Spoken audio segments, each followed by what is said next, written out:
Juniors విభాగంలో మొదటి బహుమతిని కైవసం చేసుకున్న వారు శ్రీ మహానందేశ్వర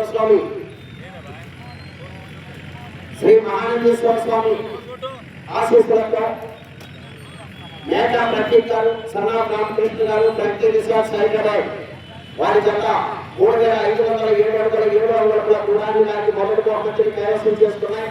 రెండవ బహుమతిని ఎద్దుల రవీంద్రనాథ్ రెడ్డి గారు, సెక్రటరీపేట వారి జత 3500 4 అడుగుల 7 అడుగుల దూరాన్ని లాగి రెండవ బహుమతిని కైవసం చేసుకున్నాయి. మూడవ బహుమతిని మొదట కౌశల్యారెడ్డి గారు, పుచ్చినపల్లి వారి జత 3412 అడుగుల 6 అడుగుల దూరాన్ని లాగి మూడవ బహుమతిని కైవసం చేసుకున్నాయి. నాలుగవ బహుమతిని కొత్తకాయల శివపార్వతి కళ్యాణ్ మెమోరియల్ కొత్తకాయల శ్రీశాంతి చౌదరి గారు, మధ్యరాల ముప్పాల నాగోత్పరపాడు మండలం ప్రకాశం జిల్లా వారి జత 3296 అడుగుల 2 అడుగుల దూరాన్ని లాగి నాలుగవ బహుమతిని కైవసం చేసుకున్నాయి.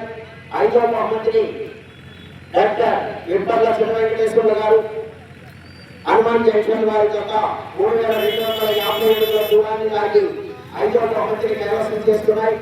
ఆరవ బహుమతిని ప్రసన్నాంజనేయ స్వామి ఆశీస్సులతో సోమశెట్టి శ్రీప్రయ్య వెంకయ్య మెమోరియల్ సోమశెట్టి ఆంజనేయులు గారి జత 309 అడుగుల 10 అడుగుల దూరాన్ని లాగి ఆరవ బహుమతిని కైవసం చేసుకున్నాయి. ఏడవ బహుమతిని మధ్య ప్రసన్నాంజనేయ స్వామి ఆశీస్సులతో పది సాయి శ్రీభవన్ గారు, తెలుగు అమరావతి మండలం పల్నాడు జిల్లా, తుమ్మల శ్రీరాయ్ గారు, కొడాలి వారి జత 2703 అడుగుల 10 అడుగుల దూరాన్ని లాగి ఏడవ బహుమతిని కైవసం చేసుకున్నాయి. ఎనిమిదవ బహుమతిని చంద్రశేఖర్ కోల్డ్ స్టోరేజ్ తొలపు వెంకటేశ్వర గారు, లింగాయపాలెం గుంటూరు రూరల్ మండలం గుంటూరు జిల్లా వారి జత 1833 అడుగుల 3 అడుగుల దూరాన్ని లాగి ఎనిమిదవ బహుమతిని కైవసం చేసుకున్నాయి. తొమ్మిదవ బహుమతిని ఈఎస్సీ హాస్పిటల్ శుభపరిగుంట నకిరేకల్ మండలం పల్నాడు జిల్లా వారి జత 1787 అడుగుల 6 అడుగుల దూరాన్ని లాగి తొమ్మిదవ బహుమతిని కైవసం చేసుకున్నాయి.